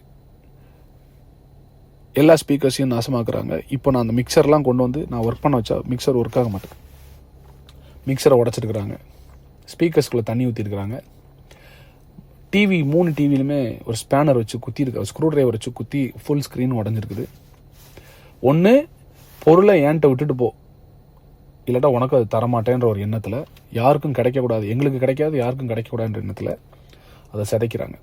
சரி, அது ஒரு பக்கம் போட்டு இதெல்லாம் நடக்கும்போது அடுத்து இந்த டீம் என்ன பண்ணுறாங்கன்னா, நம்முடைய சபை கட்டடத்துக்காக கிட்டத்தட்ட நம்ம வந்து 87 லட்சத்துக்கிட்ட நம்ம சேகரித்தோம். இந்த பண சேகரிப்பு எதுவுமே என் கையில் கிடையாது. நம்முடைய அக்கௌண்டன்ட் சிஸ்டர் அபிகாயில் அந்த பிரச்சனை நடக்கிற அன்னைக்கு அந்த அந்த அந்த ஊழியக்காரி எனக்காக நின்னதை நான் மறக்கவே மாட்டேன். நல்லா கவனிங்க, இந்த பிரச்சனை பண்ணுற அன்னைக்கு நம்ம ஏற்கனவே சபைக்காக கிட்டத்தட்ட 87 லட்ச ரூபா நம்ம வச்சுருக்குறோம். அந்த 87 லட்சத்தில் கிட்டத்தட்ட 55 சம்திங் லட்சங்களை வந்து நம்ம வந்து கட்டடத்திலும் சில பொருட்கள் வாங்குவதிலும் செலவிட்டு விட்டோம். கட்டட ஃபண்டு வந்து என் கையில் வரவே இல்லை. ₹1 கூட நான் ரிசீவ் பண்ணல. வந்ததெல்லாமே சர்ச் அக்கௌண்ட்டுக்கும் அக்கௌண்டன்ட் கையிலையும். அப்புறம் அடுத்து நம்ம அசோசியேட் யார், அதான் நம்ம head of the team truth time பேசுகிறார்ல, அவர் வீட்லேயும் தான் கேஷ் இருந்துச்சு. இவங்க 2 பேர்ட்டு தான் கேஷ் இருந்துச்சு. அப்போ பிரச்சனை பண்ணுற அன்னைக்கு இவங்க வந்து என்ன பண்ணுறாங்கன்னா, அந்த 27ஆம் தேதி சண்டே என்ன பண்ணுறாங்கன்னா, அக்கௌண்டன்ட் அபிகேல் சிஸ்டரை அவதூறாக பேசி, அசிங்கமாக மரியாதை இல்லாமல் பேசி, அந்த பணத்தை இப்போவே கொடு அப்படின்னு சொல்லி மிரட்டி, சிஸ்டர் அபிகேல் வீட்டுக்கு போனதே அசோசியேட் தான். இது அபிகேல் சிஸ்டரும் சொல்லுவாங்க, அவங்க கணவர் சொல்லுவாங்க, அவங்க பிள்ளைகள் சொல்லுவாங்க, அங்கே இருக்கிற சிசிடிவி கேமராவில் இது இருக்குது, எல்லாமே இருக்குது ப்ரூஃப். அவங்க வீட்டுக்கு போய் கிட்டத்தட்ட 30 லட்ச ரூபா காசு எடுத்துகிட்டு திருப்பி கொண்டு வந்து சர்ச்சில் வச்சு ரீமாட்டை அந்த 30 லட்ச ரூபாய் கொடுக்குற மாதிரி ஒரு வீடியோ எடுக்கிறாங்க. லெட்டர் ஒன்று எழுதி அபிகேல் சிஸ்டர் கையில் எழுதி வாங்கிட்டு ரீமா கையில் கொடுக்குற மாதிரி கொடுத்துட்டு வீடியோ எடுக்கும்போது அது ரீமா கையில் அந்த 30 லட்ச ரூபா போகுது. ஆனால் 30 லட்சமா 28.5 லட்சமானு தெரில, எனக்கு 28.5 நினைக்கிறேன் நான், பட் கிட்டத்தட்ட 30 லட்சம்.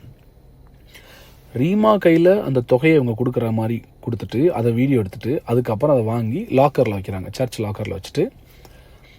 ரீமா அன்னைக்கு அந்த வீட்டுக்கு அந்த காசை கொண்டு போகலை, மாறா அசோசியேட்டும் அவர் மனைவியும், யார் இந்த ட்ரூத் டைம் நடத்துகிறாரில்ல அவரும் அவர் மனைவியும் சேர்ந்து அந்த பணத்தை அவங்க வீட்டுக்கு ஒரு பேக்கில் தூக்கிட்டு போகிறாங்க. இதை பார்த்ததும் நம்முடைய விசுவாசிகள் அங்கே தான் நின்றுட்டு இருந்தாங்க. அவங்களும் அன்றைக்கி வந்து போலீஸ் ஸ்டேஷனில் சாட்சி சொல்லிட்டாங்க. சரியா? ஸோ இவங்க அந்த காசை தூக்கிட்டு வீட்டுக்கு போகிறாங்க. என் கேள்வி, சபை ஜனங்கள் என்ன நம்பி சபை கட்டடத்துக்காக கொடுத்த அந்த தொகையை நீ எதுக்கு உன் வீட்டுக்கு கொண்டு போகிற? சரி, சபை கட்டடத்து காசு நீ தூக்கிட்டு போன. இது எல்லாரும் சர்ச் ஜனங்கள் கவனிக்கணும். எவ்வளோ பெரிய மனசாட்சி இல்லாத ஒரு துரோகின்றதை நீங்கள் எல்லாரும் கவனிச்சுக்கணும். ஏற்கனவே என் குடும்பத்தில் கேம் விளாண்டு சபை ஆட்கள்கிட்டையும் எனக்கு தெரியாமல் பேசி, என்னுடைய நண்பர்கள் ஊழியக்காரங்கள்ட்டையும் இந்த பிரச்சனை நடக்கிறதுக்கு முன்னால் 2 மாதம் மேலே பேசி எல்லாரையும் எனக்கு விரோதமாய் திருப்பி விட்டதுக்கு பின்பதாக என்னைய தனிமையில் வச்சு என்னை அட்டாக் பண்ணுற ஒரு பெரிய நரி தான். அதாவது இது என்ன சொல்கிறது, இது வந்து ஒரு தந்திரமான நரி. இது என்னை தனிமைப்படுத்தி என்னை அட்டாக் பண்ணுன்ற ஒரே எண்ணத்தில் தான் இது வந்து ஒரு வேலை செய்கிறார். கவனிங்க, வேலை செய்யும்போது அந்த பணத்தை இவங்க வீட்டுக்கு கொண்டு போயிட்டாங்க. பாக்கி பணத்தை நம்ம பில்டிங்லேயும் திங்ஸ்லையும் போட்டோம். என் கையில் ₹1 நான் எடுக்கலை. இதுக்கு அக்கௌண்டன்ட் சாட்சி, என் சபை ஜனங்கள் சாட்சி, எல்லாருக்குமே இது தெரியுது. நான் ₹1 கூட பில்டிங் ஃபண்ட்லேருந்து ₹1, நாட் ஈவன் a rupee, ஒரு பென்னி கூட நான் எடுக்கலை. இவனுங்க காசு எடுத்துகிட்டு போயிட்டு பசங்களை வச்சு இந்த சபை பில்டிங்க்கு காசு கொடுத்துருப்பாங்களே அந்த லிஸ்ட் எடுத்து எல்லாருக்கும் ஃபோன் பண்ணி, பாஸ்டர் எங்களுக்கெல்லாம் காசை திருப்பி கொடுத்துட்டாரு, நீங்கள் அவர்கிட்ட காசை திருப்பி வாங்குங்க, நீங்கள் கூப்பிட்டு கேளுங்க, உங்களுக்கு கிடைக்கலையா? நான் சொல்கிறேங்க, இயேசுவை ஆராதிக்காத ஒரு நான் பிலீவர் கூட அந்த விஷயத்தை செய்ய மாட்டாங்க. நான் ஒரு இஸ்லாமிய குடும்பத்தில் பிறந்தவன், எனக்கு ஹிந்து ஃப்ரெண்ட்ஸ் இருக்கிறாங்க, எத்தனையோ மற்ற மதத்தில் நண்பர்கள் இருக்காங்க.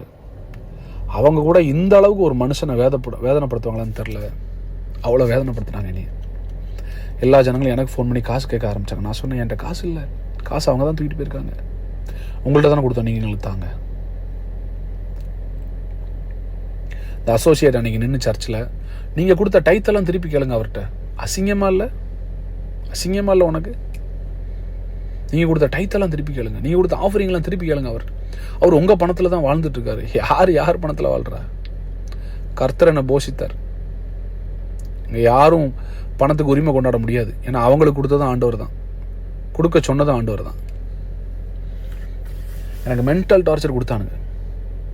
ஸோ இந்த பணத்தை ஜனங்கள் எனக்கு ஃபோன் பண்ணி நீங்கள் எங்களுக்கு தரணும்னு சொல்லி எனக்கு பிரச்சனை பண்ணி, அப்புறம் நான் ஒரு சிலர்கிட்ட பெரிய அமௌண்ட் கொடுத்தவங்ககிட்ட பேசி கொஞ்சம் எனக்கு டைம் கொடுங்க. அப்போ கூட நான் இவனுங்களை காட்டி கொடுக்காம எனக்கு ஒரு சின்ன லேண்ட் ஒன்று வாங்கியிருந்தேன். அந்த லேண்டை விற்று அந்த லேண்டில் இருக்கிற காசை என்ன செஞ்சிடலாம், இந்த காசு கொடுத்த ஆட்களுக்கு கன்ஸ்ட்ரக்ஷன் பில்டிங் ஃபண்டு கொடுத்தவங்களுக்கு கொடுத்துடலான்னு சொல்லி அந்த லேண்டை நான் விற்க போகிறேன். அது விற்கிறதுக்கு ஒரு புரோக்கர்கிட்ட பேசினேன். அந்த புரோக்கர் லேண்டை அளந்துட்டு இருக்கிறார். அவருடைய பேர், அவர் ஒரு ஊழியக்காரர் தான், சார் வலன் சொல்லிட்டு, வலன் அரசு அவர் பேர். ஏன்னா எதுக்கு இதெல்லாம் சொல்கிறேன்னா, நான் ஏதோ பொய் சொல்கிறேன்னு நீங்கள் நினச்சிடக்கூடாது. அவர் பேர் வலன் அரசு. அவர் வந்து நான் நினைக்கிறேன் காரமடை பக்கத்தில் ஏதோ ஊழியம் பண்ணிட்டு இருக்கிறார். அவர் அந்த புரோக்கர் வேலையும் அவங்க பண்ணுறாங்க, லேண்ட் புரோக்கிங் பிஸ்னஸும் பண்ணுறாரு. அவர் லேண்ட் அவர் அளந்துட்டு இருக்கும்போது அங்கே வந்து நின்று இந்த அசோசியேட் வந்து நின்று இந்த லேண்டை விற்கக்கூடாது. ஏண்டா நீ are you professionally train to kill someone?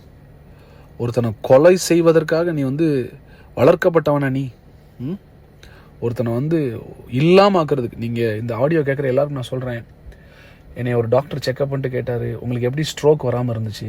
இவ்வளோ டென்ஷன், ஹைப்பர் டென்ஷன், இவ்வளோ ப்ரெஷரில் உங்களை ஃபுல்லாக யூடியூப்பில் உனக்கு வீடியோ ரிலீஸ் பண்ணுறானுங்க, காசு கேட்டு மிரட்டுறானுங்க, இன்னொரு பக்கம் ஒரு பையனை வெட்டு உன்னை கொலை பண்ணுறேன்னு சொல்கிறானுங்க, சபையை நிறுத்திட்டானுங்க. உங்கள் மனைவிக்கு உங்களுக்கு இருந்த சின்ன மிஸ் அண்டர்ஸ்டாண்டிங்கை அவன் பயன்படுத்தி உள்ளே பூந்து பெரிய பிரச்சனையாக்கி பெர்மனெண்ட்டாக அவன் பிரித்து விட்டுருக்கிறான். இவ்வளோ அவன் பண்ணியிருக்கிறான். எப்படி சார் நீங்கள் இருந்தீங்க?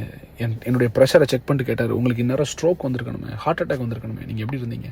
நான் சொன்னேன், என்னை ஆண்டவர் காப்பாற்றினார், என் ஆண்டவர் என்னை கைவிடலை.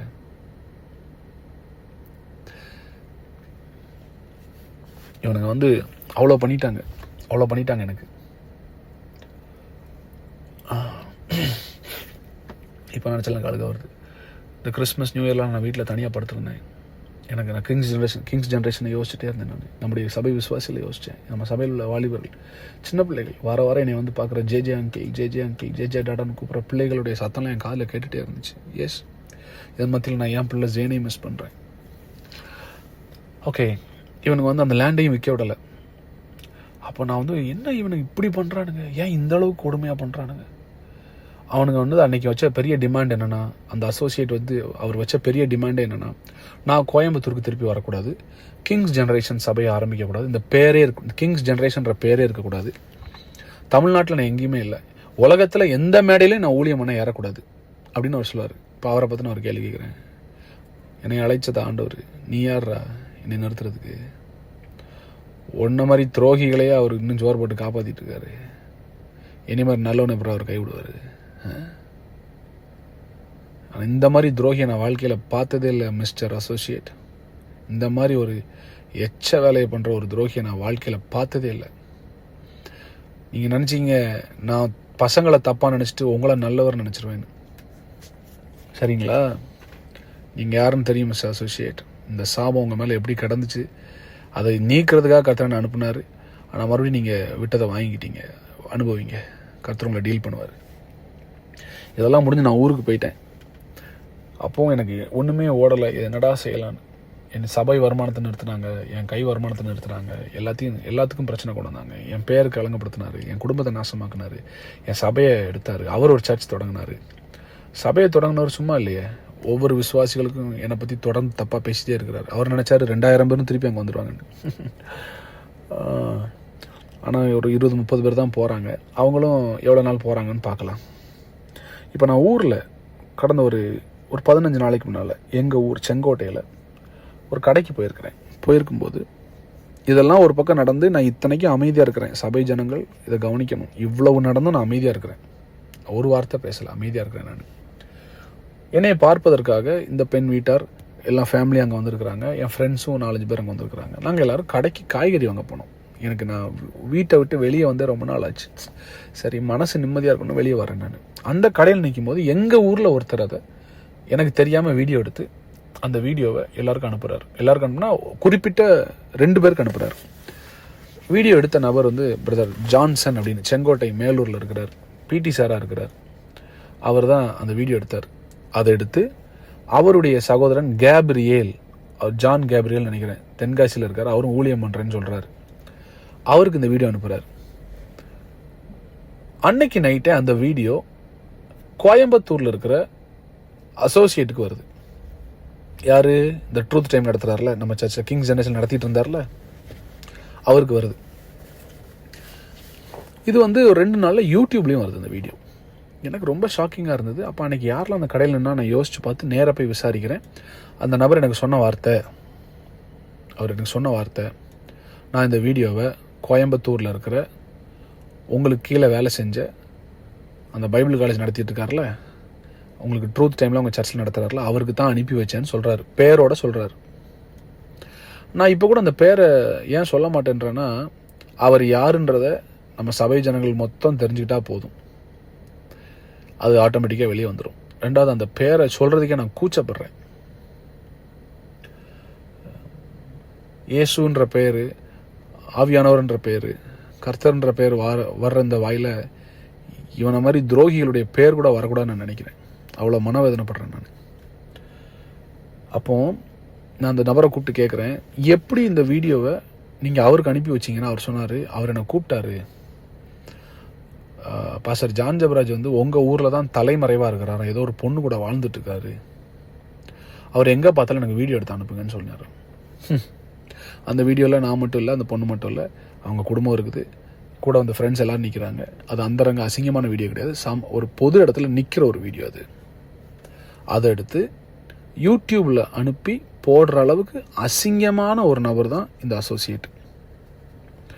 அதை என் மனைவிக்கு அனுப்பி அவங்க ஃபேமிலிக்கு அனுப்பி அசிங்கப்படுத்தி மறுபடியும் சபை ஆட்களுக்கெல்லாம் அதை அனுப்பி இவனுக்கு என்னன்னா வெளியே போனால் 2000 பேர் திருப்பி இவர்கிட்ட வந்து இப்போ இவர் தான் அசிஸ்டன்ட் இவர் தான் வந்து ஜே மேலே இவர் தான் அப்படின்னு எல்லாரும் சொல்லணும். மிஸ்டர் அசோசியேட் ஜான் ஜபராஜ்ன்ற ஒரு நபரை ஆவியானவர் ஒன்றும் இல்லாத இடத்துல இருந்து குப்பையிலேருந்து தூக்கிட்டு வந்திருக்கிறாரு. ஆனால் நீங்கள் அப்படி கிடையாது. கிராஸ்கட் ரோட்டில் ப்ராப்பர்ட்டி வச்சுருக்கிறீங்க, சிவானந்தா காலனியில் ப்ராப்பர்ட்டி வச்சுருக்கிறீங்க, கோவை புதூரில் ப்ராப்பர்ட்டி வச்சுருக்கிறீங்க, கோயம்புத்தூர்லேயே கிட்டத்தட்ட 30க்கும் மேற்பட்ட ப்ராப்பர்ட்டி லேண்ட் பெரிய பெரிய ஏக்கர் கணக்கில் நீங்கள் வச்சுருக்கிறீங்க. ஊட்டியில் இடம் இருக்குது, கொடைக்கானல் இடம் இருக்குது, எல்லாம் வச்சுருக்கிறீங்க. தேட்டர் வச்சுருக்கிறீங்க. நீங்கள் கிட்டத்தட்ட 1000 கோடிக்கு மேலே உங்களுக்கு சொத்து இருக்குது. ஆனாலும் அந்த புத்தி மாறலையே உங்களுக்கு. இவர் இந்த வீடியோ போட்ட உடனே நான் எங்கள் ஊர் ஸ்டேஷனில் ஒரு கம்ப்ளைண்ட் கொடுக்குறேன். செங்கோட்டை ஸ்டேஷனில் இவர் மேலே ஒரு கேஸ் ஃபைல் பண்ணுறேன். இந்த மாதிரி இவர் ஏற்கனவே என்னை வீடியோ எடுத்து மிரட்டி சபையில் வந்து பசங்களை வச்சு மிரட்டி ஒரு 30 லட்ச ரூபா எடுத்துகிட்டு போயிருக்கிறாரு. இப்போவும் என்னை வீடியோ எடுத்து என்னை மிரட்டிகிட்டே இருக்கிறாரு. இது மாதிரி யூடியூப்லாம் போட்டு என் பேர் அசிங்கப்படுத்துறாரு. அவரை கூப்பிட்டு விசாரிக்கணும்னு நான் சொல்கிறேன். விசாரிக்க வரணும்னு வியாழக்கிழமை ஸ்டேஷன்லேருந்து கால் போகுது. வெள்ளிக்கிழமை நைட்டு எனக்கு கோயம்புத்தூர்லேருந்து ஒரு கால் வருது, ஒரு கட்சிக்காரங்கிட்ட இருந்து. நான் போய் கேஸ் கொடுத்த உடனே மிஸ்டர் அசோசியேட் என்ன பண்ணியிருக்காருன்னா, ட்ரூத் டைம் நடத்துகிறவர் என்ன பண்ணியிருக்கிறாருன்னா, ஒரு 25 லட்ச ரூபா எடுத்துகிட்டு ஒரு கட்சிக்காரனை போய் நேராக போய் பார்த்துருக்காரு. அது எந்த கட்சியும் நான் சொல்ல மாட்டேன். அவசியப்படும் போது நான் சொல்லுவேன். அதற்கான ஆடியோ ரெக்கார்டிங்ஸ் என்கிட்ட இருக்குது. இவர் எந்தெந்த ஃபோன் நம்பருக்கு அன்றைக்கி நைட்டு கால் பண்ணாருன்ற டீட்டெயிலையும் நான் எடுத்து வச்சுருக்கேன். எடுத்து இந்த மாதிரி அவருடைய வீடியோ, ஜான் ஜபராஜுடைய வீடியோ என்கிட்ட இருக்குது, நீங்கள் இதை மீடியாவில் ரிலீஸ் பண்ணுங்கன்னு சொல்லி கிறிஸ்தவத்துக்கு எதிரான ஒரு கட்சிக்காரர் இடத்துல போய் உட்கார்ந்து காலில் பணத்தை வச்சுட்டு உட்கார்ந்தவர் தான் இந்த மிஸ்டர் அசோசியேட். கிங்ஸ் ஜெனரேஷன் ஆட்களுக்கு இது புரியணும். எந்த அளவுக்கு போய் என்னென்னா பண்ணுவான்னு உங்களுக்கு புரியணும். எதுக்கு ஒரு கட்சிக்காரன் காலில் போய் அத்தனை லட்சத்தை வச்சுட்டு உட்காரணும் என்னை அட்டாக் பண்ண சொல்லி? எதுக்கு சொல்லணும்? உன் மேலே தப்பு இல்லைன்னா நீ எதுக்கு சொல்கிற? அன்றைக்கி நைட் என் அட்வொகேட்டு கூப்பிட்டு கேட்குறாரு, ஏங்க ஏன்னா நீங்கள் கட்சிக்காரண்டெல்லாம் போய் ஏதோ காசெல்லாம் கொடுத்துருக்கீங்கன்னா, ஆமாம் கொடுப்பேன். அவர் மட்டும் என் பேரில் அங்கே கம்ப்ளைண்ட் கொடுத்துருக்குறாரு.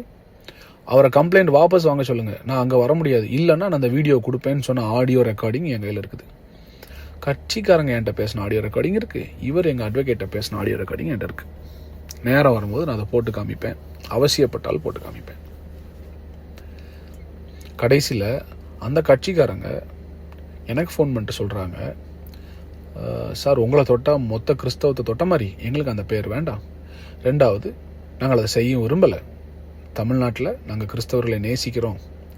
ரெண்டாவது, உங்கள் பாடல்கள் எங்களுக்கும் ஆசீர்வாதமாக இருக்குது, நாங்கள் அதை பண்ண மாட்டோம்னு சொல்லி அசிங்கப்படுத்தி அசோசியேட்டை வெளியே அனுப்புகிறாங்க. இவர் பணத்தோடு போய் உட்கார்ந்த விஷயம் எனக்கு தெரிஞ்சு அவர் குடும்பத்தில் உள்ள யாருக்கு கூட தெரியாது. அன்னைக்கு அவருக்காக கூட வந்து 2 பேர் நின்னீங்களே போலீஸ் ஸ்டேஷனில், அவங்களுக்கும் அது தெரியாதுன்னு எனக்கு தெரியும். ஆனால் இவர் கட்சிக்காரங்கிட்ட போய் காசை கொடுத்து என்னைய பஞ்சாயத்து பேச கூப்பிட்றாரு.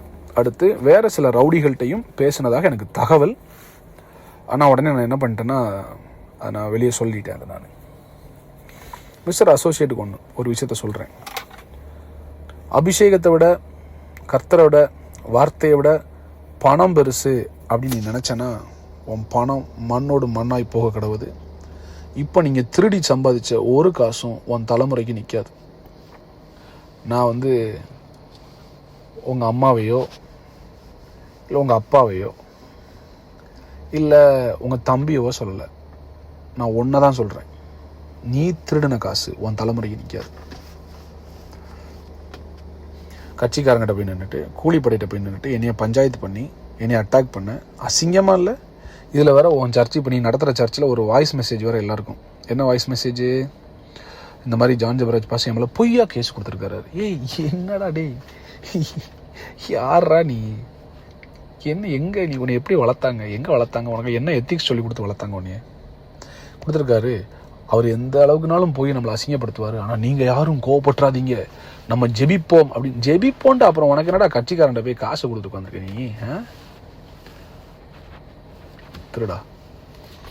கொடுத்துட்டு அதுக்கப்புறம் விசாரணைக்கு வர சொன்னால் இவர் விசாரணைக்கு வரல. சரிங்களா? மாறா இவர் என் மேலே ஒரு கம்ப்ளைண்ட் கொடுக்குறாரு. அதாவது நான் இவரை பொது வலைதளத்தில் அவதூறாய் பேசுவதாகவும், நான் இவர் மேலே செங்கோட்டையில் தவறான ஒரு இதுக்காக கம்ப்ளைண்ட் கொடுத்ததாகவும் என் மேலே ஒரு கேஸ் எனக்கு சம்மன் வருது. நான் ஆஜரும் ஆயிட்டேன். இப்போ ஏன் கேள்வி, நான் காவல்துறையும் சட்டத்தையும் மதிக்கிறேன், வந்துட்டேன். நீ ஏன் வரல செங்கோட்டைக்கு? இன்னும் நீ வரணும், உன்னை வர வைப்பேன். அதுக்கு எந்த எக்ஸ்ட்ரீம்னாலும் நான் போவேன். நான் காவல்துறையை நம்புகிறேன், சட்டத்தை நம்புகிறேன், தமிழ்நாடு அரசை நம்புகிறேன். எனக்காக அவங்க நீதி செய்வாங்க. எல்லாத்துக்கும் மேலே மக்களுடைய நீதிமன்றம்னு ஒன்று இருக்குது. ஃபேஸ்புக் இருக்குது, இன்ஸ்டாகிராம் இருக்குது, யூடியூப் இருக்குது. நானே வீடியோ போடுவேன். நீ என்னடா என்னை வீடியோ வச்சு மிரட்டுறது? நான் நேராக வீடியோ சொல்கிறேன். ஜனங்கள்கிட்ட இதுதான் நடந்துச்சுன்னு நான் சொல்கிறேன். அது தெரிகிற வரைக்கும் தானே நீ என்னை மிரட்டிட்டு இருப்ப. நான் இப்போ தைரியமாக சொல்ல ஆரம்பிச்சிட்டேனே. இப்போ இந்த ஆடியோவே யூடியூப்பில் வருமே, வரட்டும். ஆமாம், இதை கேட்குற யூடியூப்காரங்க உங்களுக்கு ஏற்ற மாதிரி எந்த டைட்டில் போட்டால் ஜனங்கள் நிறையா வியூஸ் கொடுப்பாங்க, தயவுசெய்து இந்த எச்சத்தனமாக வியூஸ்க்காக இன்னொருத்தன் வாழ்க்கையில் விளையாடாதீங்க. அது பெரிய சாபமாக மாறிடும், உங்களுக்கு பெரிய சாபமாக மாறிடும். இப்போ நான் சொல்கிறது புரியாது, உங்கள் தலைமுறை அதை அறுக்கும்போது உங்களுக்கு தெரியும். மறுபடியும் கிங்ஸ் ஜென்ரேஷன் ஆட்களுக்கு சொல்கிறேன், இவனை நம்பி ஏமாந்து நாசமாக போன எல்லாருக்கும் ஒரு அறிவுரை. நீங்கள் திருப்பி நான் கிங்ஸ் ஜென்ரேஷன் ஆரம்பிக்கும் போது நீங்கள் வந்தாலும் சரி வரலாட்டாலும் சரி அவன் பக்கத்தில் யாரும் போயிடாதீங்க. அது உங்களுக்கு பெரிய சாபம். இவ்வளோத்தையும் செஞ்சுட்டு நல்லவன் வேஷம் போடுற அவரை சீக்கிரத்தில் ஆண்டுடைய நியாயத்திற்பின் கோட்டில் நான் பார்ப்பேன். கட்டாயம் நான் பார்ப்பேன். அதை கட்டாயம் எனக்கு அதை செய்வார். கிங்ஸ் ஜென்ரேஷன் ஆட்களுக்கு நான் சொல்ல விரும்பினேன், உங்களுக்கு தெரியணும். நான் கோயம்புத்தூர் ஸ்டேஷனில் உட்காரும்போது, காவல்துறை அதிகாரி முன்னால் உட்காரும்போது, இவர் கூட நம்ம சபையிலேருந்து ஒரே ஒருத்தர், யார், யூஜின் அப்படின்னு ஒருத்தர் வந்தார். அந்த யூஜின் யார்? ஏற்கனவே சபை நடத்தி சபை ஜனங்கள்லாம் விட்டுட்டு போய் உடம்பு சரியில்லாமல் பாதிக்கப்பட்டு நம்முடைய சபைக்கு ஒரு நாள் ப்ராஃபட் டிஜோவை பார்க்கணும்னு என்கிட்ட கேட்டு நான் ப்ரேயர் அப்பாயின்மெண்ட் வாங்கி கொடுத்து அதன் பின்பதாக நம்முடைய சபையிலே வச்சுருந்தேன் அவரை. அவருக்கு நான் சேலரி கொடுக்கல, ஆனால் அவரும் ஒரு பாஸ்டர் நம்ம சர்ச்சில் நான் அனௌன்ஸ் பண்ணேன். நம்ம சர்ச்சில் ஏற்கனவே 12-13 பேருக்கு நம்ம சேலரி கொடுத்ததுனால என்னால் சபை வருமானத்துலேருந்து கொடுக்க முடியாதுனால அவர் நான் சேலரி கொடுக்கல. ஆனால் அதுக்கு பதிலாக அவர் மகளுடைய படிப்புக்கு நான் செலவு பண்ணியிருக்கேன். கடைசி எனக்கு ஞாபகம் இருக்குது, இந்த சபை மூடுறதுக்கு ஒரு வாரத்துக்கு முன்னால் கூட நான் அவருக்கு 1 லட்ச ரூபா அனுப்புனேன். அவருக்கு இது தெரியும், என்ன செய்ய போகிறாங்கன்னு தெரியும். 1 லட்ச ரூபா நான் கொடுத்துட்டு வந்தேன் அவருக்கு. அவர் நேற்று அவர் கூட காவல்துறை காவல் நிலையத்தில் உட்காந்துருக்கிறாரு அவரும். நான் மறுபடியும் சொல்கிறேன், இந்த ஆடியோவை நான் என்னுடைய சபை ஜனங்களுக்காக தான் போடுறேன். இது பொது இடத்துக்காக கிடையாது. இது வெளியே வந்தால் இதற்கு நான் பொறுப்பல்ல. ஜான் ஜெபராஜ் ஆகிய நான் இதுக்கு பொறுப்பல்ல. இது என் சபை ஜனங்களுக்கு நான் போடுற ஆடியோ. காரணம், இத்தனையும் செய்துவிட்டு பணத்தை எடுத்துகிட்டு ஜனங்களை ஏவி விட்டு திருப்பி ஏன்ட்ட பணம் கேட்க வைக்கிற அந்த அசோசியேட்டோட முகம், ஒரிஜினல் கலர் என்னன்னு எல்லாருக்கும் தெரியணுன்றதுக்காக தான் இதை நான் வெளியிடுறேன். என் ஜனங்களுக்காக ஏற்படுத்தப்பட்டது. இது எங்கள் சபை வாட்ஸ்அப் குரூப்புக்காக மாத்திரம் நான் அனுப்புகிற வாட்ஸ்அப் மெசேஜ் இது. ஸோ எனக்காக நிற்கிற, என்னை நேசிக்கிற, குறிப்பாக இந்த சீசனில் என் கூட வந்த ஒரு சிலரோடு மாத்திரம் நான் பயணிக்க விரும்புகிறேன். இவ்வளோ நடந்தாலும் வெளியில் எங்கள் அண்ணனை நாங்கள் நேசிக்கிறோம், ஜே நாங்கள் நேசிக்கிறோம். அவர் எங்கள் பிள்ளை மாதிரி, அவர் ஒரு ஊழியக்காரன். அவரால் எத்தனை சபைகள், எத்தனை கோடி மக்கள் ஆசீர்வதிக்கப்பட்டிருக்கிறாங்க. அவர் பாடல்கள் எங்களுக்கு ஆசீர்வாதமாக இருக்குது. என்ன இருந்தாலும் அவர் ஒரு தெய்வ மனுஷன், எங்கள் பிள்ளை மாதிரின்னு சொல்லி என்னை நேசிக்கிற எல்லா ஊழியர்களுக்கும் நன்றி, எல்லா நல்ல உள்ளங்களுக்கும் நன்றி. உங்களை நான் நேசிக்கிறேன், உங்களுக்காக நான் ஜெபிக்கிறேன். கிங்ஸ் ஜென்ரேஷன் சபை மக்கள், வருகிற ஜூன் 1ஆம் தேதி நம்ம கட்டின அதே கட்டடத்தில் மறுபடியும் நம்ம சபையை தொடங்குவோம். அதற்கான காரியங்கள் போய்கிட்டு இருக்குது. நீங்கள் எல்லோரும் வருவீங்க, நான் விசுவாசிக்கிறேன். வர்றவங்க வாங்க, நாம் சேர்ந்து தேவராஜ்யத்தை கட்டுவோம். தொடர்ந்து நாம் பயணிப்போம். கர்த்தருடைய நாமத்தை மாத்திரம் உயர்த்துவோம். I love you all. I seriously missed you all these months. உங்களை நான் மிஸ் பண்ணுறேன். சீக்கிரம் உங்களை சந்திக்கிறேன். கர்த்தர் நல்லவர். Thank you so much. Love you. Bye.